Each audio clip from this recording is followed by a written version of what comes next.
je pense à ton amour et à tout ce que tu as fait pour moi. Je t'ai perdu comme une aimée dans le sable. Tu m'as cherché et tu m'as sauvé. Oh Seigneur, je te dis merci pour tant d'amour manifesté pour moi. Que puis-je te donner, oh mon amour? Je te confie toute ma vie. Oh Seigneur, ne m'abandonne pas. Salut bien-aimés dans le Seigneur, nous vous saluons, nous vous bénissons tous au nom de Jésus-Christ. Le royaume de Satan, le sujet de ce soir, les loups ravisseurs. Sujet numéro 7, les loups ravisseurs. Nous allons lire, mais avant de lire, nous rendons des actions de grâce à notre Dieu. Père Céleste, nous te rendons de multiples actions de grâce pour ce temps merveilleux que tu nous donnes afin d'écouter ta parole. Commence avec nous, termine avec nous. Au nom du Seigneur Jésus-Christ. Amen. Nous allons lire Matthieu chapitre 7, 15 à 20.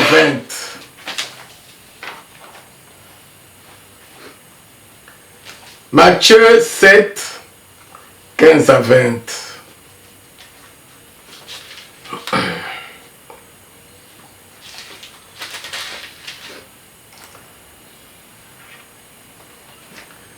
Gardez-vous des faux prophètes.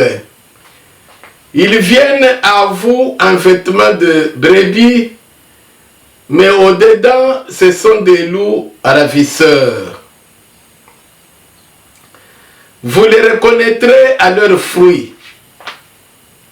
Cueille-t-on des raisins sur des épines ou des figues sur des chardons?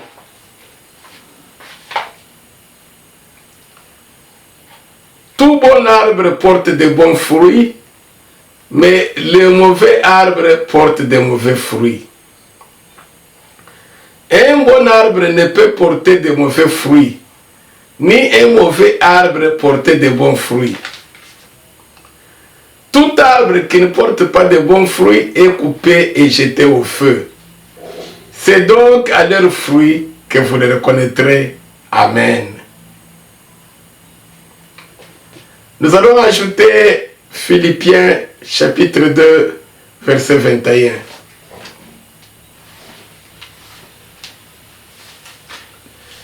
Philippiens chapitre 2, verset 21.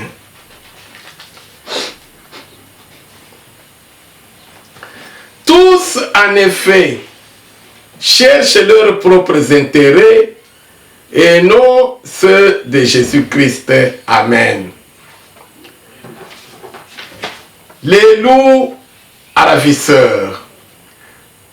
Le Seigneur dit, gardez-vous des faux prophètes. Ils viennent à vous comme des brebis, vêtus de peaux de brebis. Nous avons lu ensemble. Mais au-dedans, ce sont des loups ravisseurs. Donc ces loups, ce ne sont pas des animaux, ce sont des hommes. Les prophètes, les pasteurs, les docteurs, les évangélistes, les diaconesses et diacres, les frères et sœurs, les chantres, les musiciens religieux. Mais au-dedans des loups ravisseurs. Ainsi donc, Dieu nous a parlé de, n'oubliez pas notre thème, le royaume de Satan. La parabole de l'ivraie et du blé. Matthieu chapitre 13. Dieu a planté le blé. Pendant la nuit, le malin est venu planter l'ivraie. Et Jésus dit, le malin là, c'est le diable. Et les deux croissent ensemble, poussent ensemble, vivent ensemble. Au point qu'il est difficile de distinguer l'un de l'autre. Chrétien, chrétien, église, église, assemblée, assemblée. Mais Jésus dit, vous les reconnaîtrez par leurs œuvres. Donc dans le royaume de Satan, il y a les loups ravisseurs. Nous passons directement au message. Ma soeur, mon frère, tu vas te regarder toi-même à partir de cette parole si tu es un loup ravisseur ou non. Parce que les loups ravisseurs appartiennent au royaume de Satan. Ce sont des chrétiens que nous sommes. Serviteurs de Dieu que nous sommes. Un loup ravisseur, c'est le chrétien, c'est le serviteur de Dieu qui ne cherche pas les intérêts de Christ, mais qui cherche ses propres intérêts. Nous avons lu ça dans Philippiens chapitre 2, si j'ai bonne mémoire, verset 21. Yes. Philippiens chapitre 2, verset 21. Les chrétiens qui ne cherchent pas les intérêts de Christ, mais qui cherchent leurs propres intérêts. Quels sont les intérêts de Christ? Pourquoi Christ était-il mort? Pourquoi Christ a-t-il répandu son sang? Qu'est-ce que Dieu cherche? Le combat entre Satan et Dieu, c'est autour de l'homme, c'est-à-dire de l'âme. Parce qu'il y a des royaumes, et chaque royaume veut avoir ses membres. Satan veut chercher les âmes des hommes, les âmes des chrétiens. Parce que Satan est déjà condamné. Satan n'a pas besoin que tu meurs à 10 ans ou à 20 ans. Tu peux fêter tes birthday et anniversaire, même 50, même si tu vas mourir à 100 ans. Satan, ça ne lui dit rien. Satan est créé pour l'éternité. Ce qu'il cherche, lui, quand tu vas mourir, parce que tu dois mourir, tu finiras par mourir, la chair est déjà condamnée. Et la poussière, elle retournera poussière. Satan, tout ce qu'il cherche, ton âme, là, toi, pour l'amener avec lui dans l'enfer. Pourquoi? C'est une façon pour lui de se venger contre Dieu. Il est déjà condamné, il connaît le bonheur qui est au ciel. Il en a été chassé. Il est jaloux. Satan, c'est la jalousie. Il ne veut pas que toi tu ailles au ciel. Que tu ailles souffrir avec lui. Dans le feu éternel que Dieu avait préparé pour lui, Satan et ses anges. Voilà le combat. Tu perds le temps. Oh, Satan ne fait pas pour mon business, pour mon mariage, et pour mes affaires, et pour mes voyages. Satan a besoin de ton âme, de toi, que tu ailles là-bas où tu vas, où il y a les pleurs et les graissements d'éternité à l'éternité. C'est ça que Satan cherche. Maintenant, Satan est dans l'église, Satan est au-dedans des hommes. Loup ravisseur. Il ne cherche pas, le chrétien qui ne cherche pas les intérêts de Christ, c'est-à-dire qui ne cherche pas ce que son âme aille chez Christ, mais qui cherche ses intérêts dans le monde. Et les ministres de Satan, ils cherchent leurs propres intérêts. Ils ne veulent pas t'aider à aller au ciel. Non, ils s'en foutent.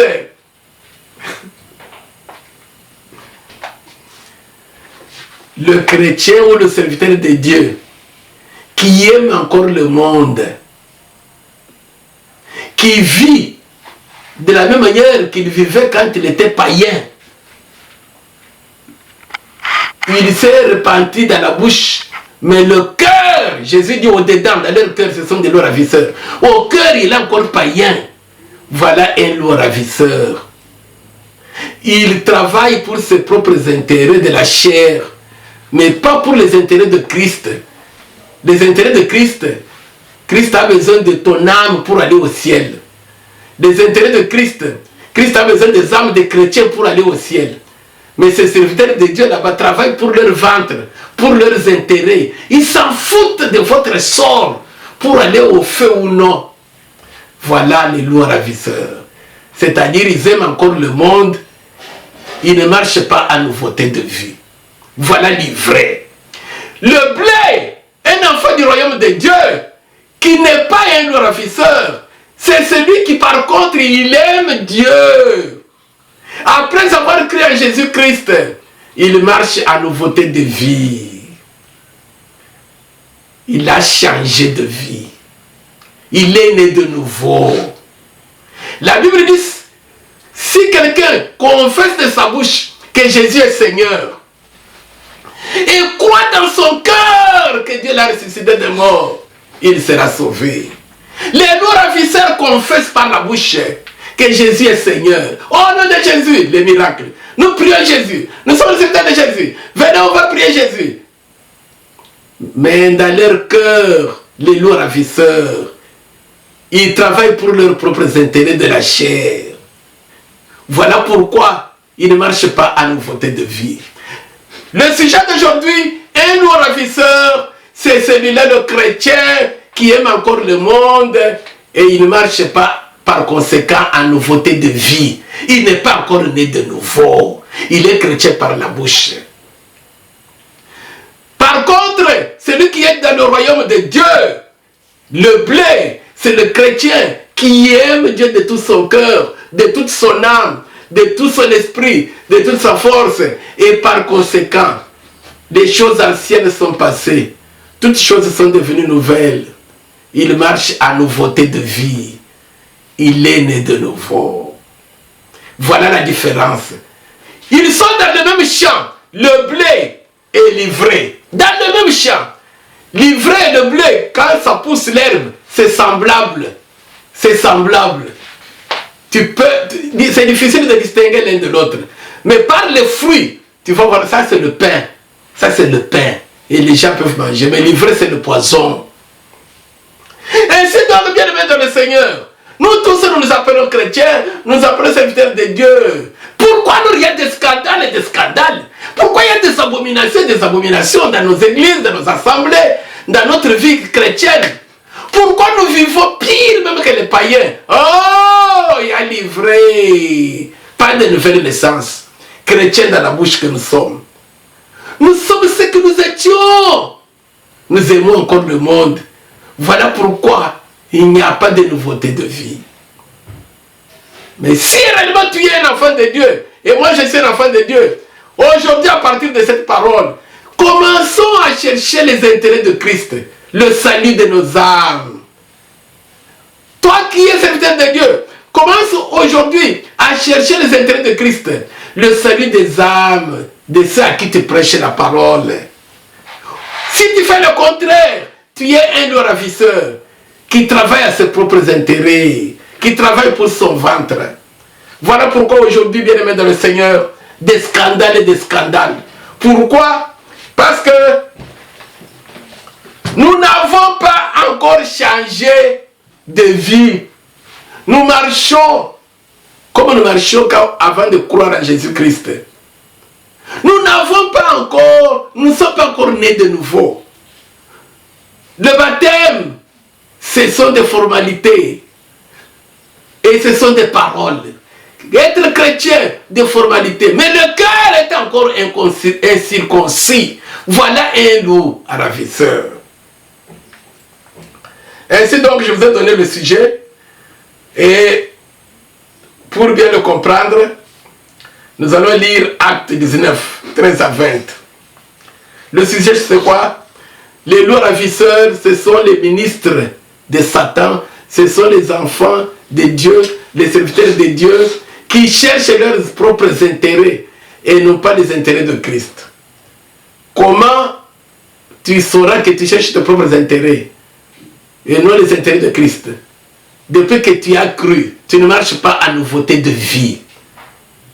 Comme tu étais en train toujours de haïr, tu continues à haïr.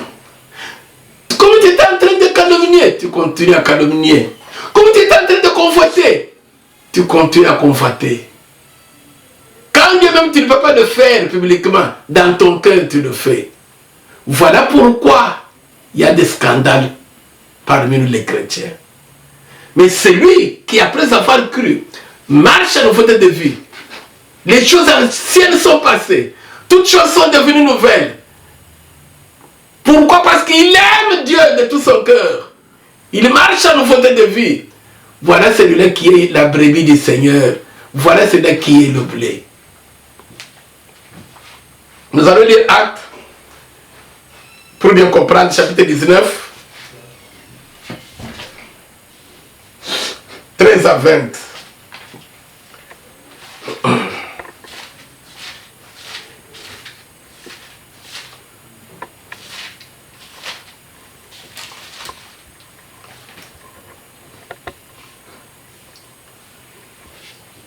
Quelques exorcistes juifs ambulants essayèrent d'invoquer sur ceux qui avaient des esprits malins le nom du Seigneur Jésus en disant: je vous conjure par Jésus que Paul prêche. Ceux qui faisaient cela étaient 7 fils de Séva, juifs, l'un des principaux sacrificateurs. L'esprit malin leur répondit: je connais Jésus et je sais qui est Paul.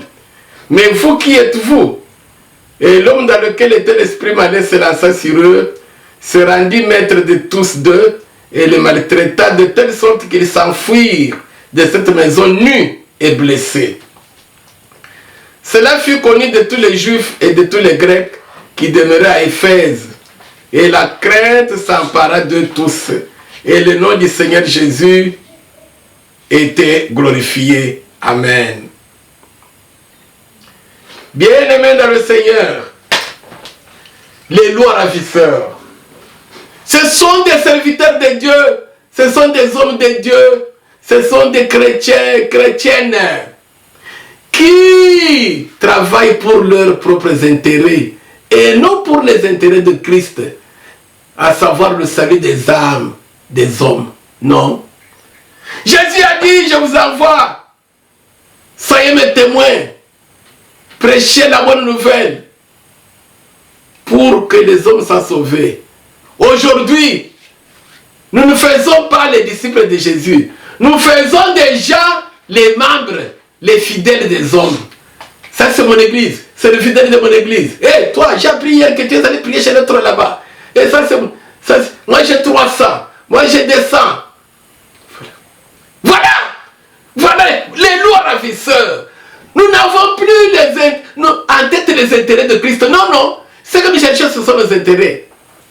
Quelqu'un, il fait ses affaires, ça ne marche pas. Dis, faisons l'église, d'ailleurs, toi tu parles bien. Tu peux bien prêcher la parole de Dieu. Ils ouvrent leur boutique. Venez, prions, prions. Bien aimé. On va y arriver. Mais je vous parle d'abord des actes, ce qu'on vient de lire. Il y avait des juifs. Ces juifs, les enfants du sacrificateur, les descendants d'Aaron, ils ont vu que dans le temple là-bas, l'argent, ça ne marchait pas. Ils avaient besoin d'argent. Les marchands ambulants.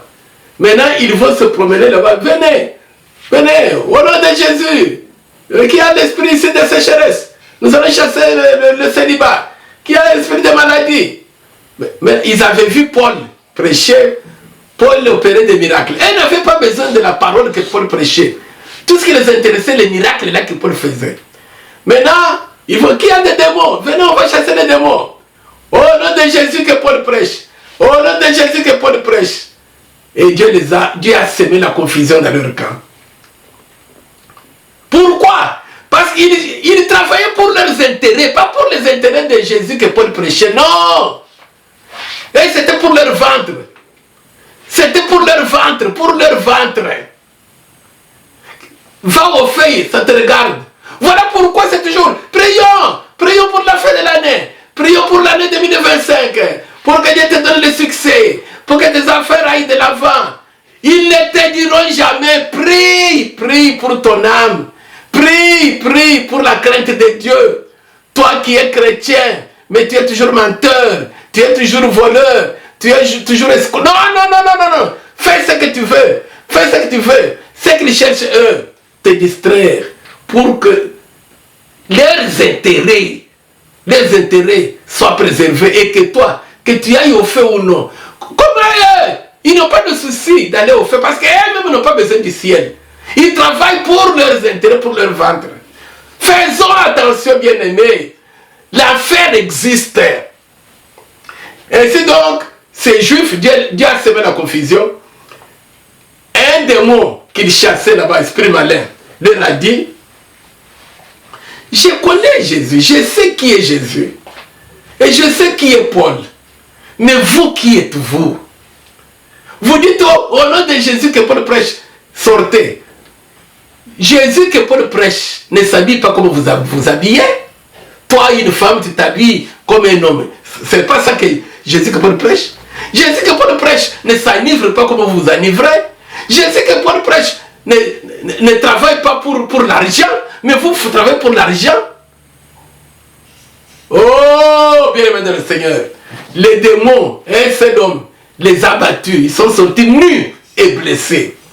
Ainsi donc, bien-aimé, pourquoi? Parce qu'ils travaillaient non pas pour le salut des âmes, c'est ça les intérêts de Christ, du peuple de Dieu, non. Pour gagner les disciples de Christ, non. Et regardez partout aujourd'hui des églises, des assemblées, des grandes et des petites, ce sont maintenant des entreprises, des hommes. C'est-à-dire, on ne fait pas les disciples de Jésus-Christ, non. On fait maintenant les membres des personnes. Et regardez ce qui se passe. Ça fait très longtemps, c'est pas en 1999. Un frère que j'avais reçu à Durban, il me dit, allons à l'église, allons quelque part, il dit, c'est l'histoire de l'église. Moi, j'étais sur Vapenon, c'est passé par Maputo, à Mozambique. Ce que j'ai vu là-bas, ça m'a scandalisé. Quoi? Non, voilà un évangéliste, un homme de Dieu là-bas. On a ouvert une assemblée, les gens viennent, les gens prient. Il avait une femme avec son enfant, la femme était grosse. Il a dit non, construisons la maison de Dieu. Construisons la maison de Dieu. Ok, ce n'est pas mauvais. Les gens commencent à chercher, à acheter les cotisations, l'argent. L'argent monte, je ne sais pas combien de mois, c'est après un an. Un jour ils arrivent, ce n'est pas un dimanche, à l'église, là où ils étaient. Le fameux homme de Dieu n'est pas là. Le pasteur n'est pas là. Allez un peu regarder là où il est resté là-bas. La femme n'est pas là. La femme a fait la grossesse. On apprend qu'il soit en Espagne. L'argent, toute la collecte là-bas. Il faisait avec ça les démarches, les tickets, les visas. Bien-aimé dans le Seigneur, les lois ravisseurs, ils travaillent pour leurs intérêts. Si toi, frère, tu n'as pas encore décidé de naître de nouveau, de marcher à nouveauté de vie, tu aimes encore le monde. La Bible dit, l'amour du monde est inimitié contre Dieu. Tu fais ce que tu faisais quand tu étais encore païen ou païenne. Sache que tu es un lourd ravisseur. La Bible dit, le Seigneur leur dira, toujours dans Matthieu chapitre 7. Retirez-vous l'un de moi, je ne vous ai jamais connu. Mais ils diront, Seigneur, n'avons-nous pas chassé les démons en ton nom? N'avons pas guéri les malades en ton nom? Le don, ce n'est pas le fait d'avoir un don spirituel, ce n'est pas le fait de chanter très bien qui te garantit que tu vas entrer au ciel, qui te garantit que tu ne vas pas aller au feu. Non! Le problème, es-tu un lourd ravisseur ou non? Tu travailles pour les intérêts de Christ ou pour tes propres intérêts? Et ainsi donc le sujet d'aujourd'hui, je l'ai défini, il est clair. Dans le royaume de Satan, il y a les loups ravisseurs. Ils travaillent comme les fils de Séva pour leurs propres intérêts et Dieu les a confondus. Ils ne cherchent pas les intérêts de Christ. Les intérêts de Christ, c'est le salut des âmes, des peuples. Faites de toutes les nations mes disciples, les disciples de moi Jésus, pas vos disciples. Et regardons un peu dans la Bible, comment ils ont marché dans l'église primitive. Et regardez aujourd'hui comment nous marchons. Est-ce que nous marchons comme ils ont marché? Nous travaillons pour nos intérêts, mais pour les intérêts de Christ. Celui qui travaille pour l'intérêt de Christ, il cherche le salut de son âme. Il cherche le salut de son âme. Il ne travaille pas pour son propre ventre. Ainsi donc, nous allons lire un dernier passage dans 1 Jean, chapitre 3, 6 à 10.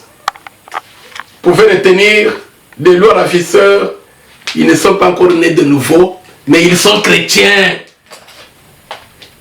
Ils sont ce qu'ils étaient quand ils étaient encore non-croyants. Ils sont chrétiens par la bouche, ils prêchent la parole. Ce sont des pasteurs, des docteurs, tous les titres. Mais ils ne sont pas encore nés de nouveau. Des lois ravisseurs. Voilà pourquoi il y a des scandales et des scandales. Voilà pourquoi vous trouvez, oh les hommes de Dieu, à l'étranger, avec l'argent des fidèles, ils ont pris les disciples de Jésus, sont devenus leurs travailleurs. C'est comme quelqu'un qui a une base, qui a une entreprise. Il voit en Afrique du Sud là-bas, il voit en Europe. Oh non, celle-ci c'est ma secrétaire. Nous allons voyager ensemble, nous allons jeûner, nous avons la retraite. Et pourtant c'est sa copine, c'est sa girlfriend. Bien aimé dans le Seigneur. Tous ces scandales que nous voyons, pourquoi? Parce que les hommes qui sont appelés hommes de Dieu, les chrétiens que nous ne sommes pas encore nés de nouveau. Quelqu'un qui est né de nouveau, c'est le royaume de Dieu, c'est le blé. Nous allons lire et terminer par là. 1 Jean chapitre 3. 1 Jean chapitre 3, 6 à 10. Nous allons terminer par là, le temps presse. 1 Jean 3, 6 à 10.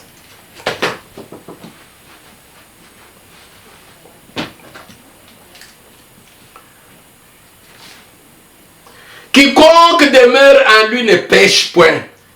Quiconque pêche ne l'a pas vu et ne l'a pas connu. Petits enfants, que personne ne vous séduise. Celui qui pratique la justice est juste, comme lui-même est juste. Celui qui pêche est du diable, car le diable pêche dès le commencement. Le Fils de Dieu apparut afin de détruire les œuvres du diable. Quiconque est né de Dieu ne pratique pas le péché, parce que la sémence de Dieu demeure en lui. Et il ne peut pécher parce qu'il est né de Dieu. Alléluia. C'est par là que se font reconnaître les enfants de Dieu et les enfants du diable. Quiconque ne pratique pas la justice n'est pas de Dieu, non plus que celui qui n'aime pas son frère. Le verset qui nous intéresse le plus, verset 9.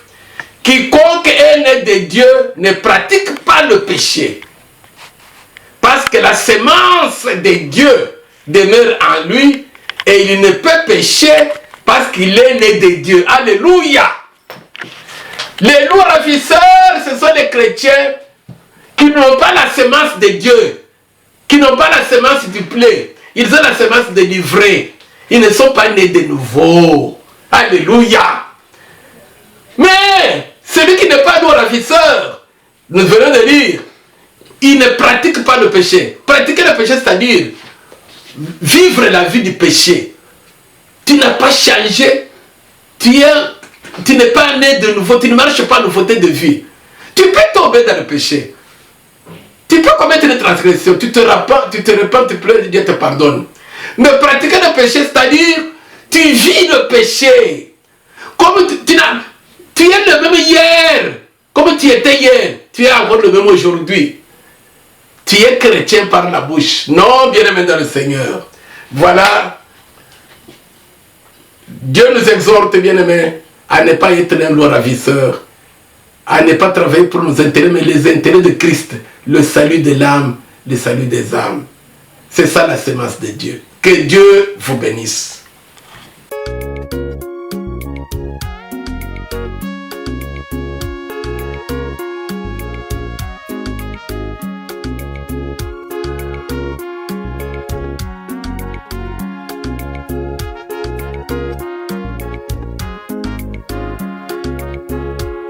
Je pense à ton amour et à tout ce que tu as fait pour moi. Je t'ai perdu comme une nuit dans le sable. Tu m'as cherché et tu m'as sauvé.